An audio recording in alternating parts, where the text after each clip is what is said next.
Well, hello and welcome to this ICF podcast, another of our series looking at how our athletes are coping with lockdown. I have two very special guests, hopefully a third joining us soon, but at the moment I have Kaitlyn Verfuerth, who's a three-time Paralympian in tennis, but is hoping to go to Tokyo next year in Paracanoe. Kaitlyn, great to have you on with us from Arizona. Welcome.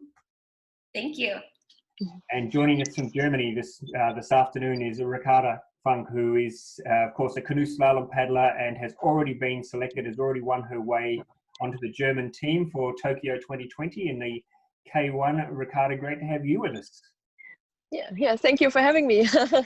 It's been an amazing year and quite incredible to try and deal with this. I wanted to start by asking both of you. I'll start with you, Kaitlyn, what it's been like for you the last couple of months, just trying to deal with the situation.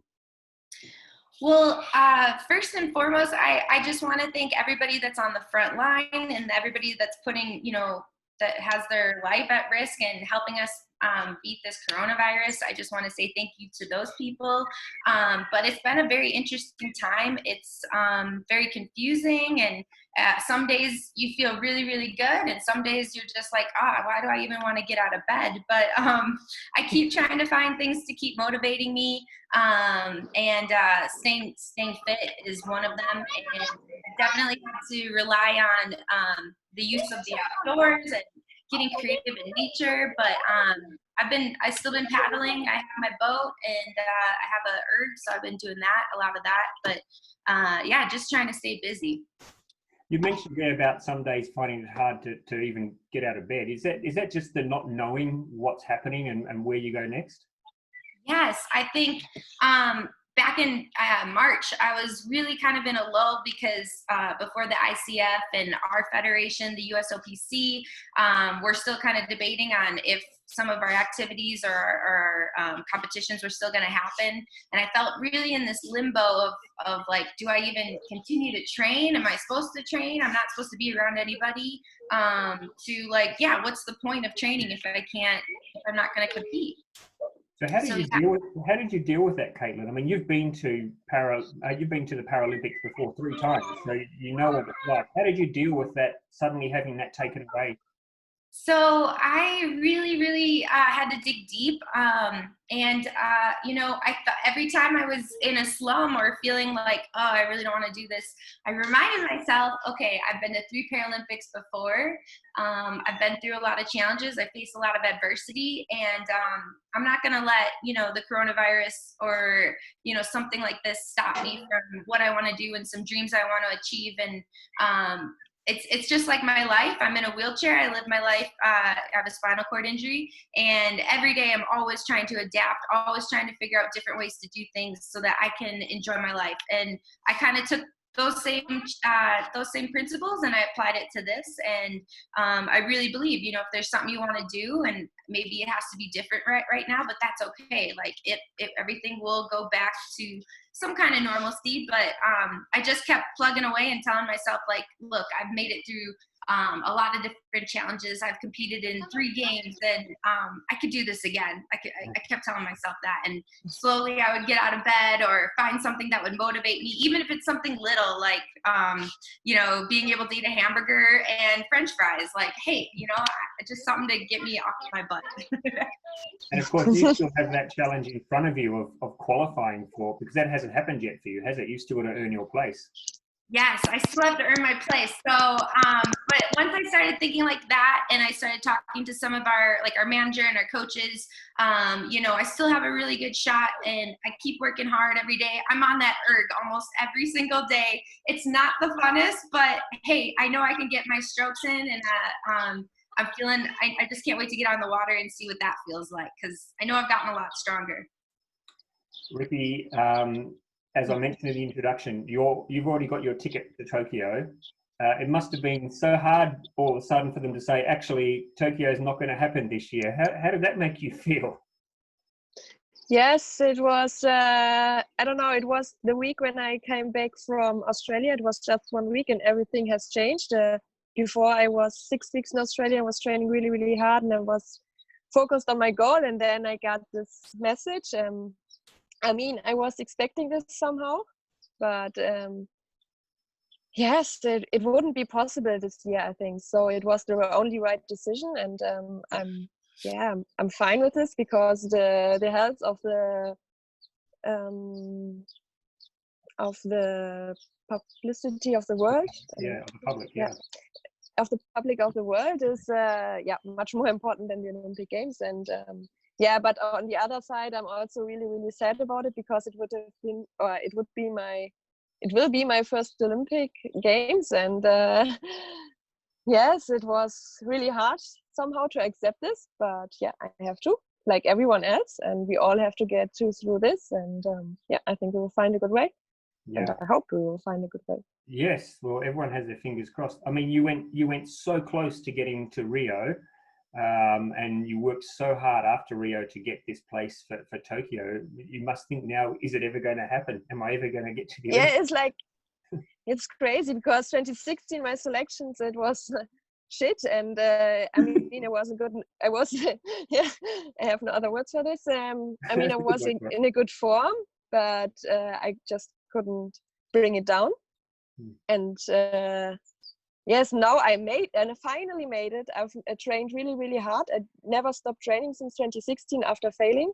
I just had my goal in my head and I wanted to go there. And then you finally made it. And then I don't know, it's the first time in the history this happens. It's like, oh, how can this actually be? It's crazy, actually. But I just try to have my goal in my head and just I'm still motivated because the goal is the same, even if it's only delayed. And Ricky, are you like Kaitlyn? Are there some days that are harder than others to stay motivated? Sorry, again, please. Do you find that some days are harder than other days to be motivated? No, not really. I think it's nearly the same because like I said, I have the goal is in my head and I'm motivated. I just changed my plan. I'm not training as hard as I would be normally. So I'm fine with this. So I just try to make the best of the situation because we all have to adapt to it, and just trying to find a way, and it's just want to get better every day. It doesn't matter if the goal is 1 year later. Yeah. Did you have to because I want to improve my skills. Did you have to change your training technique at all? Like, did you have to train indoors a lot more? What did you have to do? I'm really, really lucky. The situation in Germany is not too bad. We got an extra.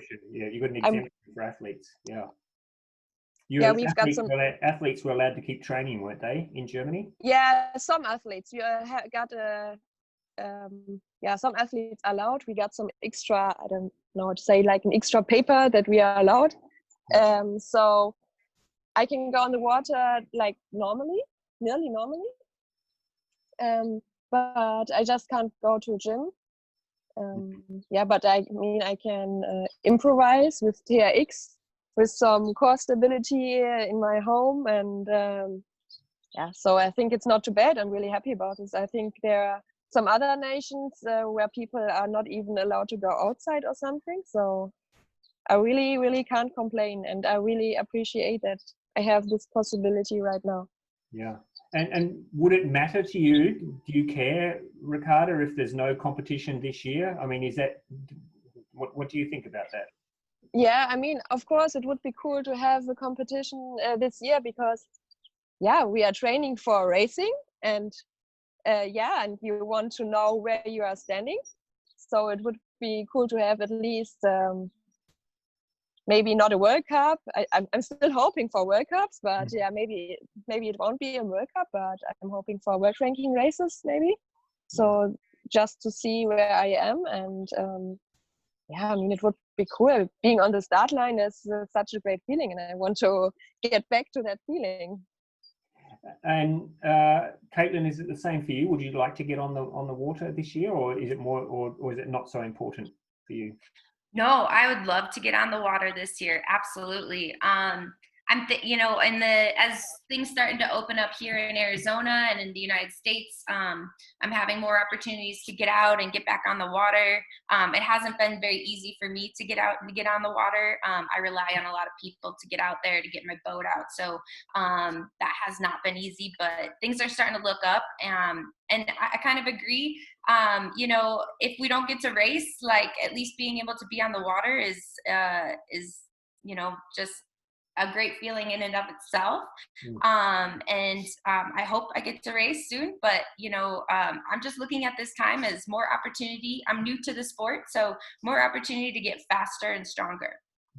And as elite athletes, I'll ask you first, Kaitlyn, does something like the coronavirus, does it scare you? Because obviously you want to be healthy all the time, you need to be fit, you're so careful about what you eat, all the stuff that elite athletes do.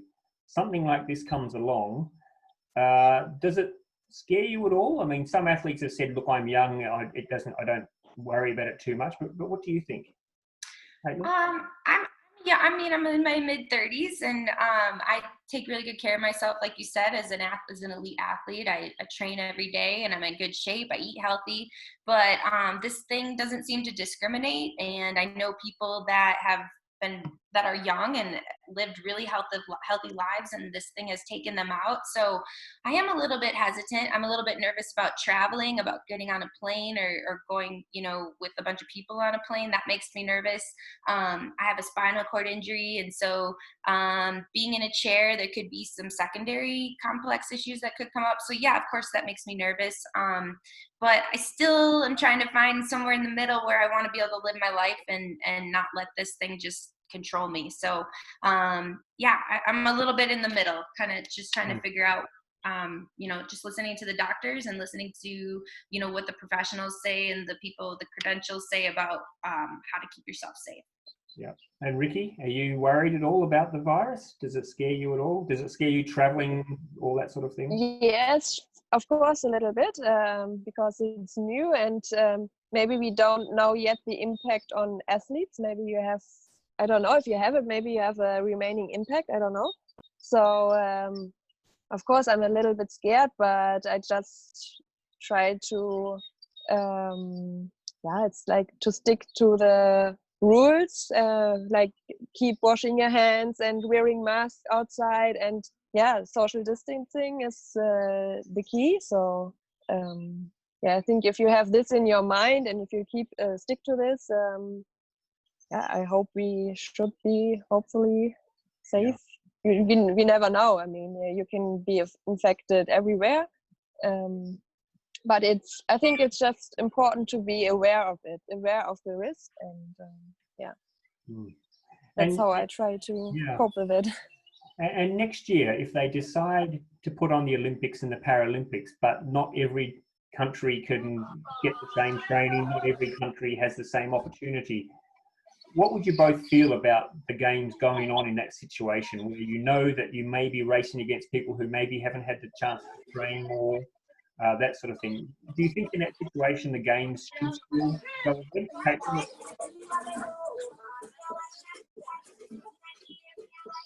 Sorry, can you hear me, Kaitlyn? Sorry? Kaitlyn, what do you think about that situation if not everybody gets a chance? Sorry. Yes. I think it would be unfortunate for that. I really hope that everybody is able to make it and everybody's able to come and participate and compete.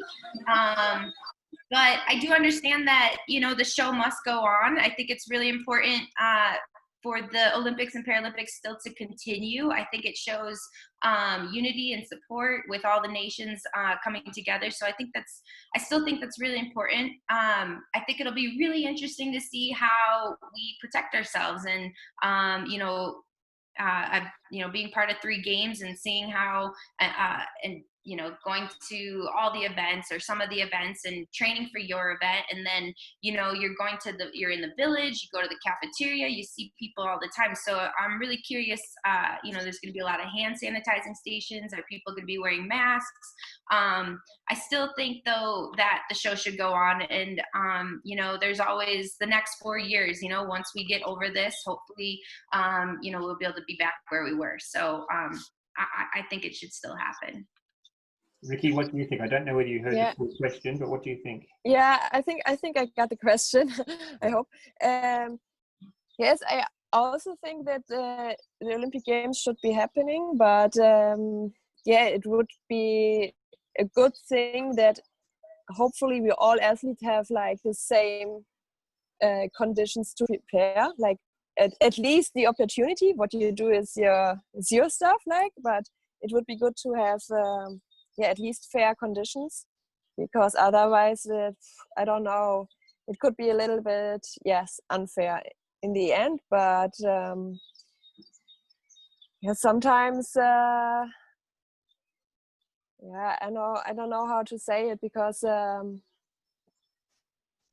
I mean, having the same conditions in every single case it's hard. You will never have the same conditions. Like in this nation, you have such a great course to prepare. Like London is you can compare the course in London quite good to Tokyo, and so it won't be totally fair at 100%, but it would be, I think it would be important that athletes have at least a good possibility to prepare, a normal possibility to their country. So I think it would be important to feel good while racing. I don't know. Yeah. Okay, so we always finish off these podcasts by asking the athletes to give some tips for our friends who are in lockdown, who can't get out, maybe some good books or good TV series or something to stream that they can watch to keep themselves entertained. And I always ask the athletes if they've got any recommendations for things that they've been reading or watching or doing that they can share with other athletes. Kaitlyn, is there anything that you can pass on to your fellow athletes to keep them entertained while they're locked away? Man, when you asked that question, I've been racking my brain because, during this whole quarantine, I really haven't found like a TV. I'm not a huge TV person, so like I really haven't found a TV show that I'm like really interested in, except for there's a couple movies we've been watching like on Amazon Prime and stuff. But I did watch a really funny movie on Netflix the other night, and it was with David Spade, and it's called Right Missy or something like that. Anyway, it was hilarious. I was just in stitches on the couch. But you know what has been kind of my saving grace during this whole time? I live in Arizona. I live in the largest ponderosa pine tree forest in the world. So people think Arizona is just full of desert, but we have tons of pine trees. And so what's really been saving my grace is just driving out to the middle of the forest and just getting in my off-road chair and just going for a stroll out there, just getting away from everybody. So if you have an opportunity or a place like that you can just get away, I would suggest. I've had some really great brainstorming moments out there, as well as meditation and just get my head clear. So that would be my advice. Nice. Yeah. Well, you don't need to stream television shows to be entertained, because you've got a president who entertains everyone all the time anyway. Oh my God.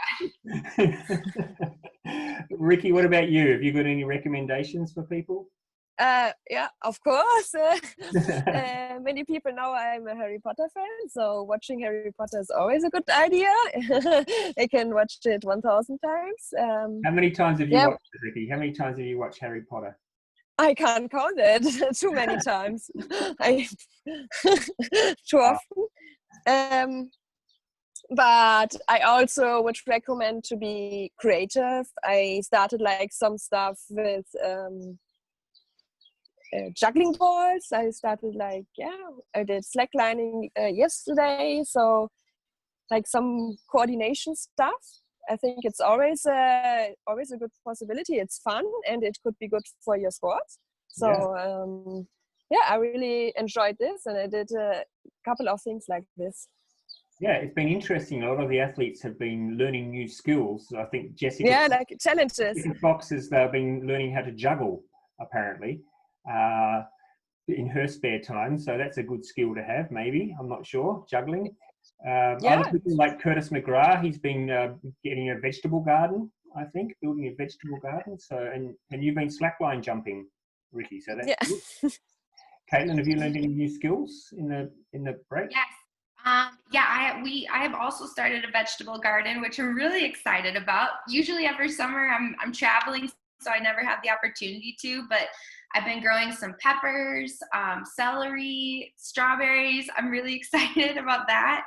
I also have been juggling. I'm a tennis teacher. I teach tennis right now, but I kind of knew how to juggle, but now I've been trying to throw in 4 balls and trying to juggle those. So that's Wow. I'm impressed. I'll make a video later. Now, you should post a video of that because that is quite impressive. Okay.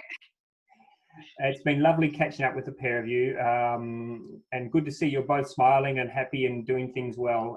And we've got our fingers crossed that we're going to see you on the water, both of you, at some stage this year. But certainly, if not, we hope to see you in the lead up to Tokyo next year. Kaitlyn Verfuerth from Arizona in the Paracanoe, and Ricarda Funk from Germany in the Canoe Slalom. Thank you so much for having a chat to us. Stay safe, stay healthy, and we'll talk again soon. Thank you. Thank you. Stay safe too.